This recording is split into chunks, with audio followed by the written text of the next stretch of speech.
So congratulations, gardeners. You have gotten the plants, you've gotten your trees, you've dug the holes, you put them all into the ground, you've mulched them, you're completely satisfied with the work that you've done or had done, and you're like, now what? What next? How do I keep this landscaping gorgeous and thriving, and what do I do next? So I do virtual consults where clients can ask me questions on what to do with this or what to do with that, like small areas that they might be struggling with. And I was so surprised how often I got this question, like, okay, so you talk about, combination plants, you talk about, what to do over time, but what do we do after that landscaping's in? What do we do to create that lush tropical foliage to really take off and grow?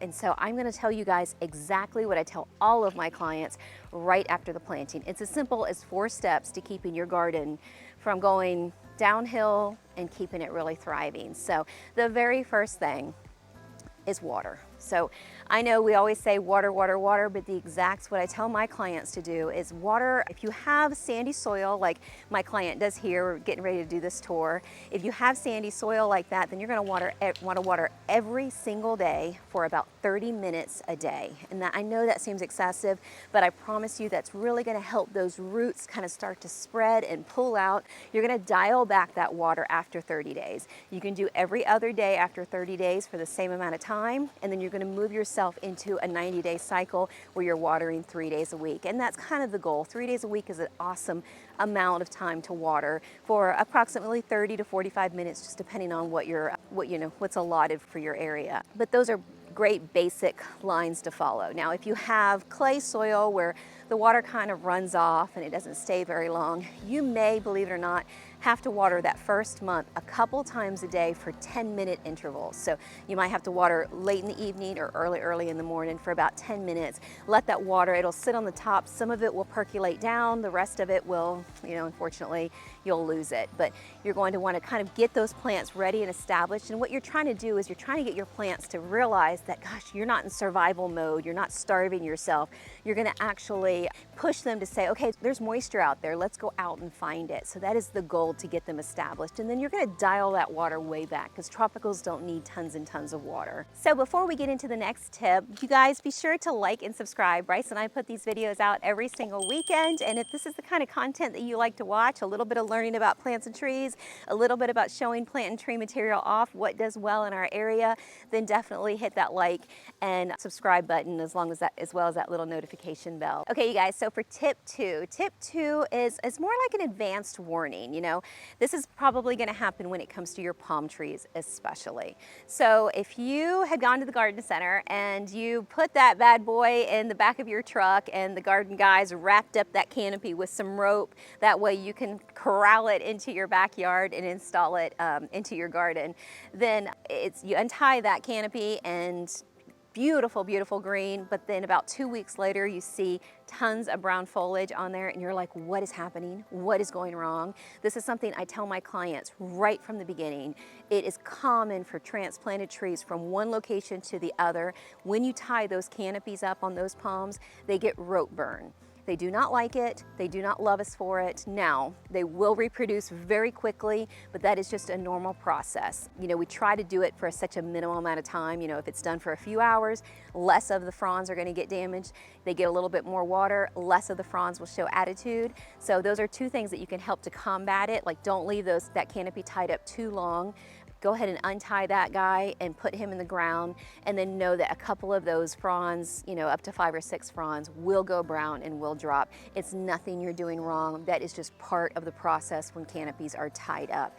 And it is actually better to tie up those canopies, because you're really protecting the crown of the tree when you do that. So instead of you doing this and all that shaking and movement that goes on when you're trying to install that tree, those limbs around that are protecting that crown from breaking or getting knocked off. So it's a good thing to do, but the consequence is that you will get some brown limbs. But the ultimate takeaway is that it's not your fault. It's just the normal part of process.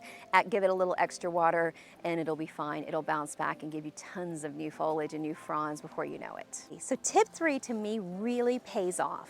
Now, as a landscape contractor, it's part of our process. Once the landscaping's in, once the good soil is in, we'll top coat everything with a root starter fertilizer. Now I know what people are going to say, you shouldn't fertilize brand new plants, it could burn the roots, and that's absolutely true, but you can go in with a gentle fertilizer. Now we buy it big bulk, but you guys, one of my favorite fertilizers is the Osmocote Plus. I mean, it's not going to burn any roots. You can put it in just after the planting. So once the planting's in, once the mulch is in, take that bag of Osmocote and just spread it along the mulch. Just kind of chicken feed it along the mulched area. There is a slow release on there. It's kind of like a resin that'll break down over time.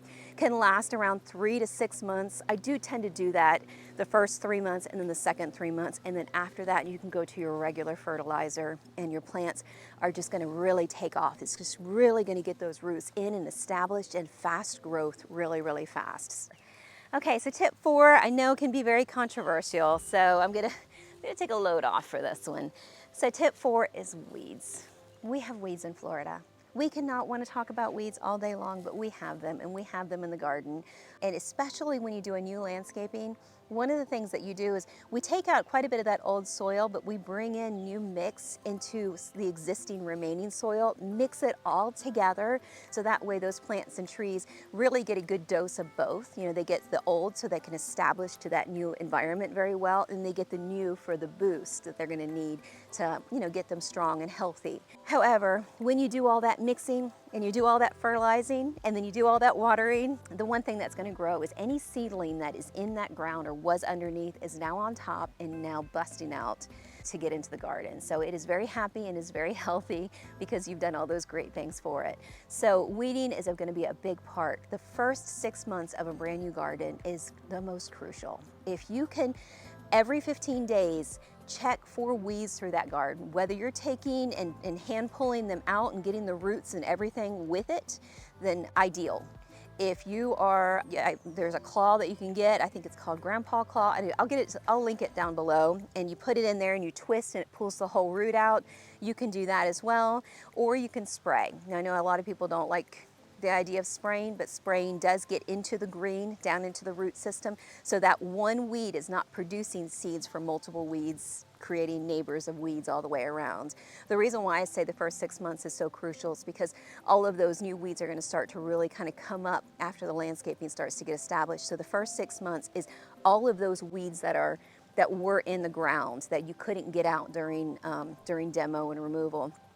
If you allow those weeds to become full-blown weeds, now those weeds will produce new weeds, and you kind of see the invasion of weeds and how that works.